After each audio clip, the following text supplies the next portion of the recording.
I'm talking with Brett Martin here, the Chief Executive of the Sefton Group, on a day when you release a statement which I'm sure you weren't wanting to release, obviously, and yet the public have sort of been thinking that maybe something is wrong. The sale of the Castle Mona is yet again back in the balance. Well, it's not in the balance because it hasn't gone through. The auction didn't go through, correct? Well, the private treaty sale that we were negotiating didn't go through, Paul. So we're putting the property in auction.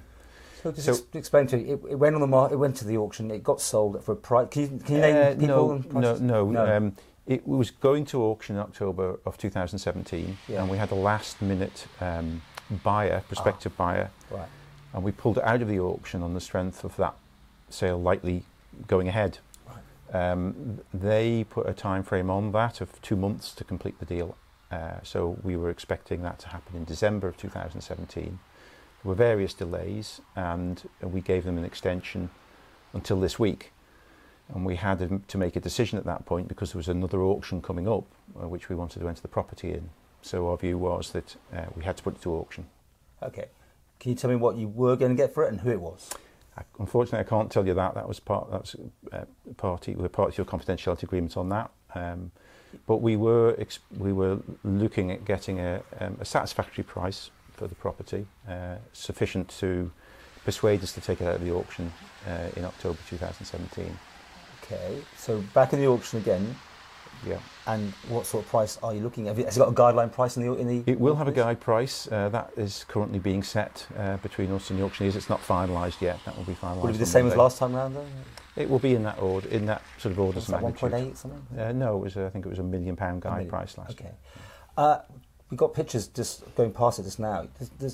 It's not waterproof again. I mean, you know, the turret has got, as far as these pictures I'm showing here show, and it looks like there's no windows in one of the part of the turret. Yes. You're not keeping a maintenance job on this building? Well, I wasn't aware of that window being broken. Okay. Well, I pass it most days. It's been a couple of weeks at least. Right. Okay. So do you not keep an eye on it? We do, but you have to bear in mind that the upper tower, the bit that you're seeing there, is actually above the protected area. So internally inside that tower, we have a protective layer further down, so the water doesn't reach the internal part of the building through the tower. Oh, because years ago it was sealed further down. Fine, because years ago it did have a hole, another window, and it was causing problems. The front window, which was blown out in the storm about 1.5 years, 2 years ago, that was replaced with wooden stone boarding. But that and the window that I think you're referring to are both above the protective line, so we do have an internal structure to stop the water getting down that tower. Is there a commercial future for this building? I mean, are you selling it as almost like the HM Sol wants to move it and take it down brick by brick and that sort of thing? Well, I'm sure you're aware of that thing. We've got an interview coming up with them, I think, on this subject. So, I mean, how do you view it? I mean, are you selling it as a going concern? It can't be a going concern in the state, is it? No, it's not a going concern. I mean, it's a development site, ultimately. So the older part of the building, the 1804 part of the building, is registered, and I can't imagine that going anywhere. That's here to stay.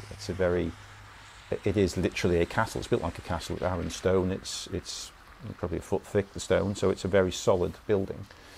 To the side of that is a 1950s build where the old bowling alley used to be, and I think that anybody who's looking at that site will look to bring the old building back to life, but probably demolish the 1950s element and put more contemporary facilities there, whatever those facilities may be. I suspect that most people would look at it as a residential complex rather than anything else, because this part of the promenade now is becoming more residential. And I think that's most likely the future use. Well, I've got you here. It's 5 years this month, as far as I can see my dates. I'll call it the Sefton bailout. And I know everyone, your end, always refer to that as not a bailout, but 5 years.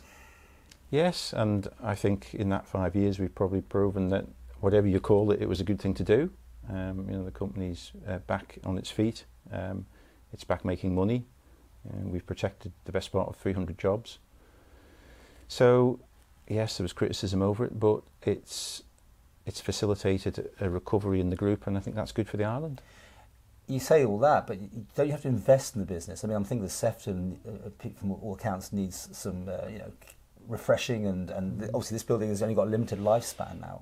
Yeah. Has your company got that sort of go yes, to I mean, with it? yeah, I mean, we have plans for both the Sefton and ultimately the redevelopment of this site and the moving of this facility to the town centre. That's no secret. We have invested in the facilities on a step-by-step basis. We don't, certainly in regard to this building, we don't want to make any major changes to it because we ultimately don't want to. We want to move to town, not be here anymore. The Sefton itself looks a bit like. Well, I mean, you always hear things about it. It needs a bit of work doing. I don't know. I mean, yes, I mean, any hotel pretty much is a constant work in progress. Yeah. You're always making changes. Many of them aren't seen in public. So when you put new tellies or new beds or new carpet in the rooms, it's not really on show, as it were. But these are the sort of bread and butter things that you have to do, and we have been doing. So you see a future for the Sefton Group, and you've got to at some point make your mind up, have you, about using that site and all that business that the government bought it. I mean, I can't remember the ins and outs of it, but it was a deal that you had a certain time scale. Correct. Yes, and we're on with that now. And you know, our plans are, you know, our chairman's gone out and sort of outlined the kind of plans we're looking at, which involves a build in town.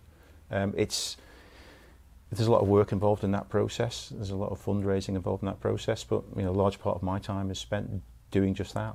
And if, of course, the sell the castle money, you'll be releasing some assets, of course. Money. Yeah, not so much with the Castlemone. The Castlemone is one of the is effectively what we would deem a non-core asset. It's not crucial to our trading. Yeah. And we don't foresee that springing cash for that process. There's other ways in which we're seeking to achieve that. Okay, but a future for the Sefton Group. Yeah, very much so.